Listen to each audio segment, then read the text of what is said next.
వరుస ఫ్లాపులు, రొటీన్ కథలు. మాస్ మహారాజా Raviteja career graph కాస్త డల్గా సాగుతోంది.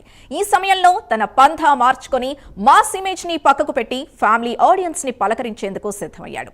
కిషోర్ తిరుమల దర్శకత్వంలో భర్త మహాశయులకు విజ్ఞప్తి అనే ఆసక్తికరమైన టైటిల్ తో ఒక పూర్తి స్థాయి ఫ్యామిలీ ఎంటర్టైనర్ తో సంక్రాంతి బరిలోకి దిగుతున్నాడు. ఇక్కడ ఆసక్తికరమైన విషయం ఏంటంటే రవితేజ కెరీర్ లో బ్లాక్ బస్టర్లుగా నిలిచిన అమ్మా నాన్న ఓ తమిళమ్మాయి, కిక్, రాజా ది గ్రేట్ వంటి సినిమాలన్నీ ఫ్యామిలీ ఎమోషన్స్ తో ముడిపడినవే. ఇప్పుడు మళ్ళీ అదే సక్సెస్ సెంటిమెంట్ ని నమ్ముకొని ఫ్యామిలీ ఆడియన్స్ ని టార్గెట్ చేస్తున్నాడు. మరి ఈ రూట్ మార్పు రవితేజకు కలిసొస్తుందా? భర్త మహాశయులకు విజ్ఞప్తి సినిమాతో అతను మళ్ళీ హిట్ ట్రాక్ ఎక్కుతాడా? చూడాలి. ఇదే అంశానికి సంబంధించి పూర్తి డీటెయిల్స్ మా కరెస్పాండెంట్ సాయిరామ్ అందిస్తారు. సాయిరామ్, ఇప్పుడు ప్రస్తుతం జోనర్ మార్చిన రవితేజ మళ్ళీ హిట్ కొట్టే ఛాన్స్ ఉందా? సినీ ఇండస్ట్రీ టాక్ ఏంటి? Right, thank you Sindhu. వరుస పరాజయాలతో సంబంధించి కూడా రొటీన్ కథలతో కొంతకాలంగా రవితేజ కొనసాగుతున్నటువంటి పరిస్థితి చూస్తూ ఉన్నాం. అయితే ఈ మధ్యకాలంలో ఆయన మాస్క్ సంబంధించినటువంటి మూవీస్కి కొంచెం ఫుల్ స్టాప్ పెట్టే అవకాశం ఉన్నట్టుగా తెలుస్తుంది. ఎందుకంటే దీనికి సంబంధించి కూడా ఆయన పూర్తి స్థాయిలో ఫ్యామిలీ ప్రేక్షకులని అలరించే విధంగా కూడా ఆయన తీసుకుపోయే స్టాండ్గా కనిపిస్తుంది. ఎందుకంటే కిషోర్ తిరుమల దర్శకత్వంలో రాబోతున్నటువంటి భర్త మహాశయులకు విజ్ఞప్తి అనే కాన్సెప్ట్తో కూడా ఈ సంక్రాంతికి ఆయన బరిలో దిగుతున్నాడు.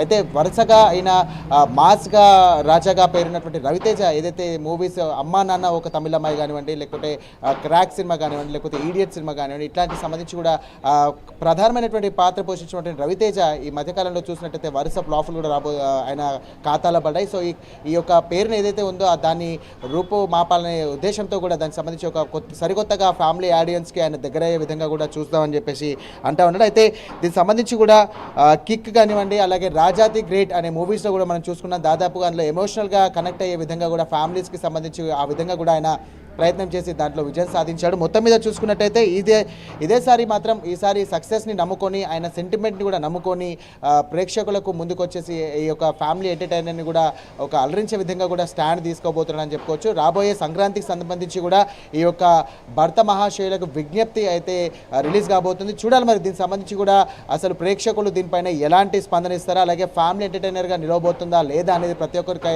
సంబంధించి కూడా ఆసక్తికరంగా మారబోతుందా లేదా అనేది చూడాలి. మరి ఎస్ఐ టీజర్ చూస్తే కొంచెం ప్రామిసింగ్ గానే ఉంది. చాలా రోజుల తర్వాత మాస్ జోనర్ ని వదిలిపెట్టి ఫ్యామిలీ ఎంటర్టైనర్ గా వస్తున్నాడు. అసలు అభిమానుల స్పందన ఏంటి?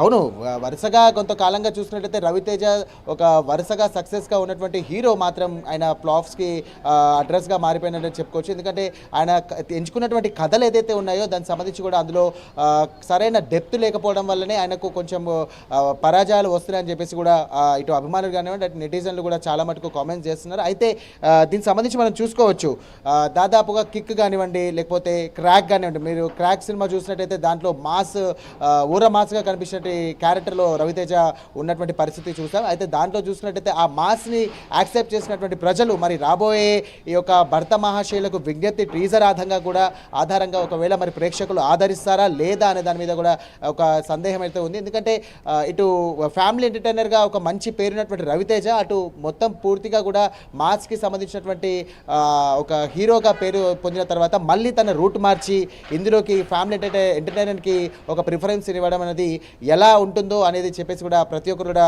ఆశ్చర్యాన్ని వ్యక్తం చేస్తున్నారు. చూడాలి మరి ఈసారి రాబోయే సంక్రాంతికి మరి ఈ యొక్క భర్త మహాశయులకు విజ్ఞప్తి ఏ విధంగా ఉండబోతోందో అనేది చెప్పేసి ప్రతి ఒక్కరు కూడా ఆసక్తిగా వెయిట్ చేస్తున్నారు. సింధు.